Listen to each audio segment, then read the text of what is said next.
Hi children, I am going to continue the lesson. Now let us have a quick recap of what we learnt in the first part. We learnt about the Indian Constitution, what is a constitution, and what were the conditions at the time of preparing the constitution, why there was a need to prepare the constitution of our own, and what type of government the leaders wanted to be established in India, and when was the early constitution was prepared by Motilal Nehru and 8 other members, and what were the sources of inspiration and ideas for framing our constitution. And we also learnt about the Constituent Assembly which was set up to draft the constitution, and also the drafting committee which was set up with B.R. Ambedkar as its chairman, and what were the basic principles which were agreed upon by all the leaders to frame the constitution, and what are Constituent Assembly debates we learnt. Now, let us continue the lesson. Views of some of the leaders on our constitution. Mahatma Gandhi, of course, he was not a member of the Constituent Assembly, but there were many other members who followed his ideas and ideals. And once, in 1931, while writing to the magazine Young India, he spelt out how he wanted the independent Indian constitution to be like. He spelt out in his writings, while writing to the magazine Young India in 1931, he mentioned what he wanted the constitution to do. Now let us see his views on Indian constitution. He wrote that, "I shall strive for a constitution which will release India from all thraldom and patronage, from all exploitation. India will be released. I shall work for an India in which the poorest shall feel that it is their country, in whose making they have an effective voice." That means he wanted to remove the gap between the rich and the poor. All must be treated equally in independent India, and an India in which there shall be no high class and low class of people. There should be no high class or low class. All must be equal. There should be no discrimination on any grounds. An India in which all communities shall live in perfect harmony. They should live peacefully to whichever community they belong. All the communities should live in peace. And there can be no room in such an India for the curse of, that means untouchability should be removed. From roots it must be removed. That was he was the first man to raise his voice against untouchability. And because it is a curse in the name of the human beings. So, he wanted it to be removed from its roots. And also the curse of the intoxicating drinks and drugs. He wanted to remove these also from the society. And he also wanted an India where women will enjoy the same rights as men. That means there should be no discrimination between men and women also. In such an India he wanted to live. And that was the opinion of Mahatma Gandhi on our constitution. Now let us see B.R. Ambedkar. This dream of an India without inequalities. If there are no inequalities, that means all are equal before law. This dream of an India without inequalities of any type, it was also shared by B.R. Ambedkar. B.R. Ambedkar also wanted the same type of India. And this B.R. Ambedkar, he played an important role in the making of the constitution because he was the chairman of the drafting committee. But he had a different understanding of how inequalities could be removed. Regarding removal of these inequalities in the society, he had different ideas.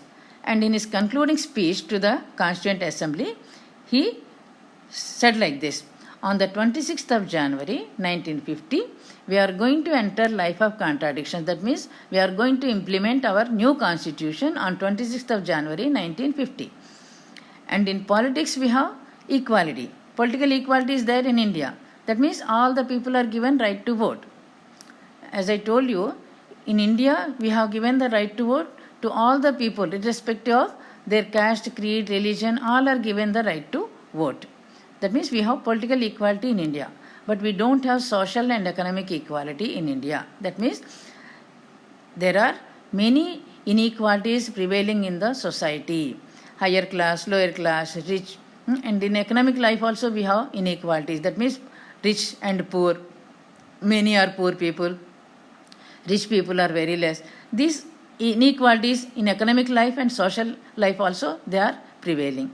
And in politics we have recognized the political equality. That means the principle of one man, one vote, one value. This is called political equality. One man, each person will have one vote, and one vote, one value. That means same value for all the votes.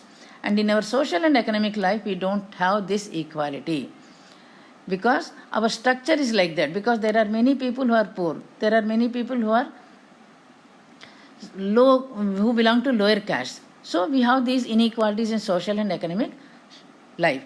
The social and economic structure itself is like that. So if we continue to deny the principle of one man, one value, how long can we deny this? How long shall we continue to live this life of contradictions? That means how long shall we continue to deny equality in our social and economic life? As long as there are social and economic inequalities, the country cannot progress. And if we continue to deny it for a long time, that means we are putting our political democracy in danger. That means we should have social and economic equality also. Along with political equality, we should accept social and economic equalities also in India, in independent India. That was the opinion of B.R. Ambedkar. Now finally, let us see what was the opinion of Jawaharlal Nehru. He gave his famous speech to the Constituent Assembly at the stroke of midnight on August 15, 1947. When India was given complete freedom by the Britishers, at the midnight he gave this speech, and this is famously known as Tryst with Destiny. The future is not one of ease or resting, but of incessant striving, so that we may fulfill the pledges we have so often taken and the one we shall take today. So far we have taken many pledges, and to fulfill all those pledges we have to strive, we have to struggle very hard. It is not very easy to make our future India. It is not very easy. We have to struggle a lot to fulfill the pledges so far we have taken, and one we are going to take today. On the day of independence also we are going to take one pledge, and to fulfill all these pledges we need to strive to achieve our goals. And the service of India means the service of of the millions who suffer. If we want to serve India, that means service of the millions who are suffering in India. It means the ending of poverty. Poverty should be ended. Ignorance should be ended. All must become literates, educated. Diseases must be ended. And inequality of opportunities also should be ended. There should be equal opportunities for all people in independent India. Equal opportunities, equal status for all the people in India. And the ambition of the greatest man of our generation has been to wipe every tear from every eye. Here he refers to, by saying the greatest man of our generation, he refers to Mahatma Gandhi. And the ambition of Mahatma Gandhi was to wipe every tear from every eye. That means he did not want to see tears in anyone's eyes. If poverty and ignorance they are removed, there will be no tears in anyone's eyes. And that may be beyond us. But as long as there are tears and suffering in the society, so long our work will not be over. We have to struggle, we have to strive till the tears are wiped out from every eye. This is the opinion of Jawaharlal Nehru on our constitution. Everyone wanted equality of opportunities, equality of status, no discrimination on any grounds. Such an India was dreamt of by all the leaders. Now, preamble of the Constitution. What is this preamble? Actually, preamble is an introduction to the Constitution. The values that inspired and guided the freedom struggle, they formed the foundation for India's democracy. Because of the values that inspired and guided the freedom struggle, these values only formed the foundation for our Indian democracy. And these values are laid down in the preamble of the Indian Constitution. Preamble is an introduction to the Constitution. And this preamble is a short statement of its basic principles and objectives. If we read the preamble, we can have a clear idea of what type of constitution is. What are the ideals of the constitution? What are the objectives of the constitution? Everything can be known by just reading the preamble of the constitution. Because all the basic principles are laid down and the objectives of the independent India are also laid down in the preamble itself. Now let us read the preamble of our constitution and understand the meaning of its keywords, the keywords which are used in the preamble. We the people of India, having resolved to constitute India into a republic, we the people of India means people only prepared the constitution. How it was prepared by the people? People elected their representatives, and these representatives, they only prepared the constitution. And these representatives only are ruling the country. Having resolved to constitute India into a republic. Republic means a country where the head of the country is an elected person, it is not hereditary. It is called republic. And in India, the head of the country is the president and he is elected by the people. So, India is a republic. To constitute India into a republic and to secure to all its citizens justice, liberty and equality and fraternity. Equal justice should be provided to all the people. Liberty means freedom, all types of freedom must be provided. Equality of status and opportunities in education, employment, in every field, equality should be provided. And fraternity means feeling of brotherlyhood among the people. So, to secure to all its citizens justice, liberty, equality and fraternity, we give ourselves this constitution. That means the main objective of this constitution is to provide justice, liberty, equality and fraternity to all the people. And how can we say that it is prepared by the people? Because the people elect their representatives and these representatives only prepare the constitution. So, we the people of India, almost the preambles of all the countries' constitutions start with the same words. We the people of India, we the people of USA, we the people of South Africa, like that. The preamble always starts with the wordings, we the people of so and so country. Because the constitution of a country is prepared by the people themselves.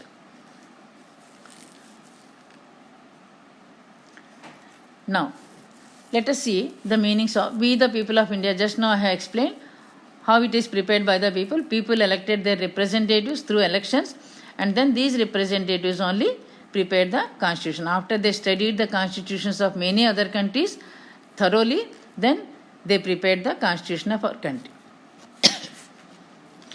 And it is a democratic feature. If it is prepared, the constitution is prepared by the people only, it is the democratic feature. And republic means the head of the state is an elected person and not a hereditary position like in England. A sovereign means Indian government only, our government only takes all the decisions on internal and external matters. We don't allow foreign interference. We don't allow other countries to interfere in our internal matters or external affairs. Such a country is called sovereign because we take our own decisions without allowing foreign interference. Our country is sovereign. No external power can make laws for India. We only make laws for ourselves. Now, socialist. Socialist means the gap between the rich and the poor should be removed. That is called socialist.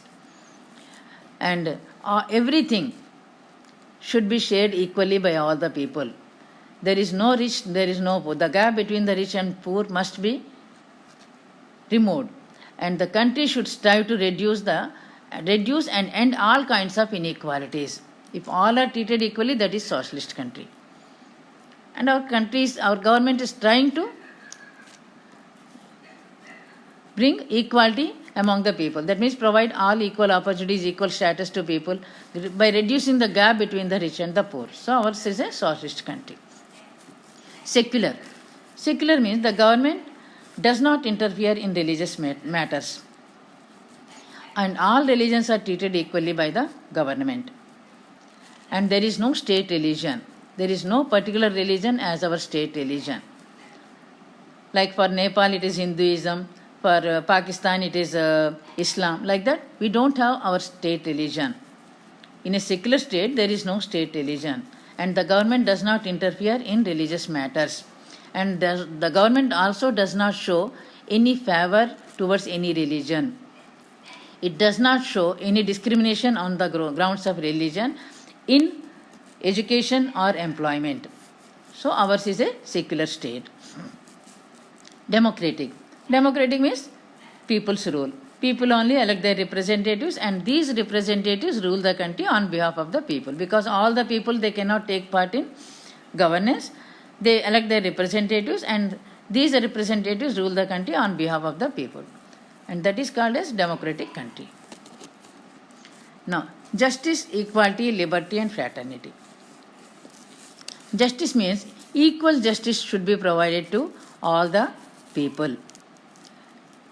No discrimination should be shown on the basis of their birth, caste, tribe, community or sex or religious beliefs or status. The government may take special steps to protect those who have been historically wronged due to caste or gender or communal discrimination. The government sometimes it may take some special steps to protect those people, but equal justice should be provided to all the people. And equality. Equality of status and equal opportunities should be provided to all the people.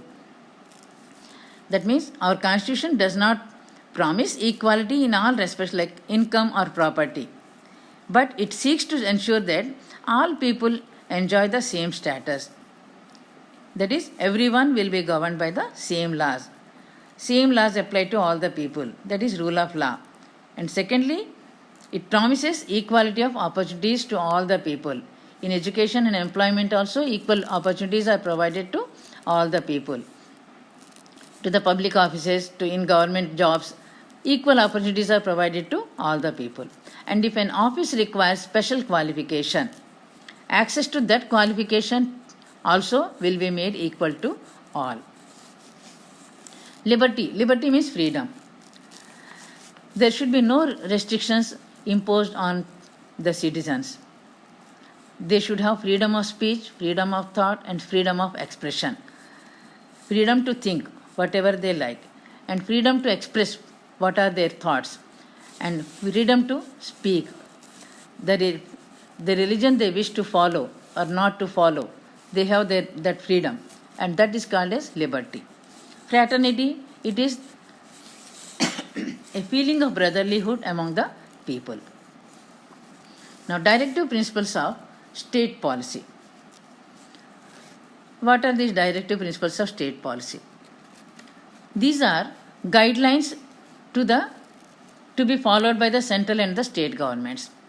And if the government wants to establish a welfare state, they can follow these guidelines strictly. And these are universalizing literacy, that means providing literacy to all the people, providing education to all the people, protection of environment, reducing income inequalities. All these come under directive principles of state policy. And these directive principles of state policy are not justiciable. That means even if the governments do not follow these directive principles, we cannot challenge them in courts. It is optional for the central government or the state government to follow these directive principles of state policy. If they want to establish a welfare state, they can follow it, otherwise they need not. So it is optional. And these are not justiciable, that means these cannot be challenged in the courts. Now, another important feature of our constitution is fundamental rights are provided to all the people.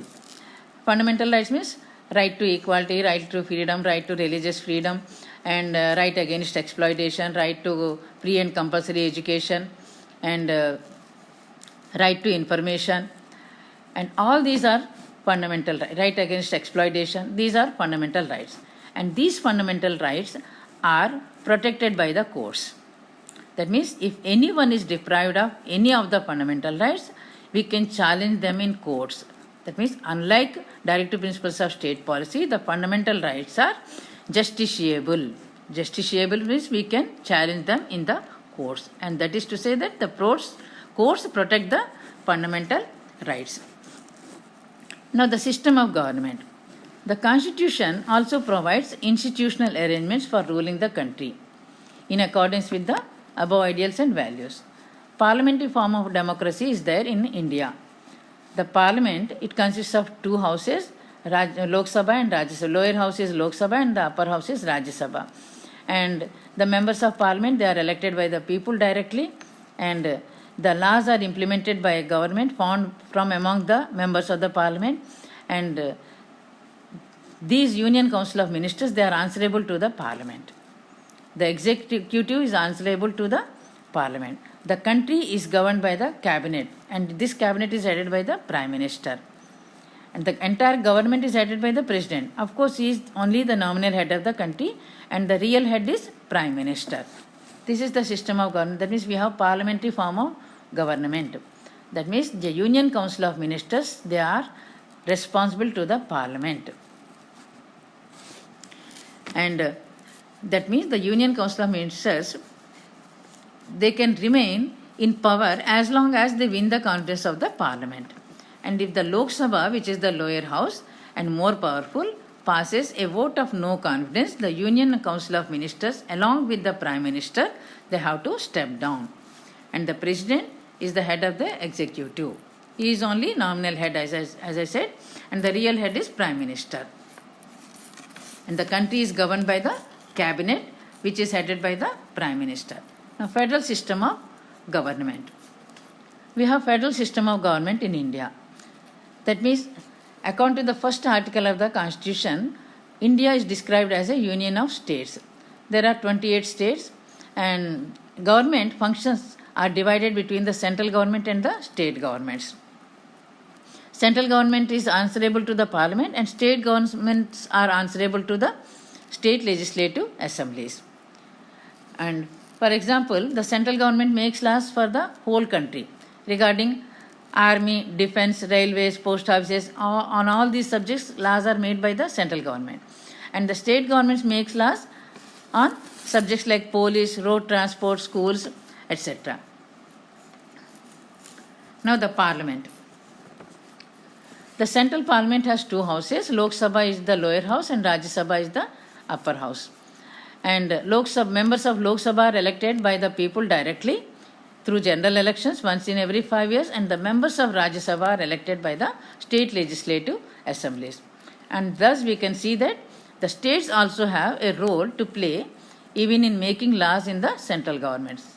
Central government makes laws for the whole country, and in making these laws, the Rajya Sabha, state legislative assemblies also play a role because they are electing the members of Rajya Sabha, and Rajya Sabha has to approve the laws. So these legislative assemblies also play a role in making laws in the central government. And thirdly, our country has a three-level democracy, and central level central government, at state level state governments, and at district level we have Panchayati Raj system. And this is to ensure that all the people, even living in villages, at district level, taluka, all these people have an opportunity to participate in the administration of the country, in the public affairs of the country. For that purpose, three-tiered system has been adopted by our constitution. And fourthly, some independent constitutions are also provided by the constitution, like judiciary. Judiciary means all the courts together in the country, they are called as judiciary. And the comptroller and auditor general, he supervises the expenditure of the governments. And the election commission, which conducts free and fair elections. And these institutions, they function independent of the governments. They are autonomous institutions and they have independent powers. They do not work under the government. They are not answerable to the government. And if they have any problem, they report directly to the president only. So these are autonomous institutions and they work independently, function independently. And finally, the Constitution is a living and a changing document. That means those who made the Constitution, they felt that it should be according to the people's aspirations and changes in the society. After the Constitution was made, there are many changes that took place in the society. And according to the changes in the society, the laws in the Constitution are also to be changed. So the Constitution laws need to be changed from time to time according to the aspirations of the people and also according to the changes in the society that are taking place. So they made a provision in the Constitution itself to make changes to the existing laws in the Constitution. And these changes are called constitutional amendments. And the Constitution itself lays down the procedures for changing or amending the Constitution. Until 2011, our Constitution has been amended 97 times. Now, this is a photo. It shows the following persons from right to left. Jairam Das Daulatram, Minister for Food and Agriculture. After in independent India, he was the Minister for Food and Agriculture. Rajkumari Amrit Kaur, Health Minister. Dr. John Mathai, Finance Minister. Sardar Vallabhbhai Patel, he was Deputy Prime Minister. And he was in charge of integration of princely states. And behind him, Jagjeevan Ram, who was the Labour Minister in independent India.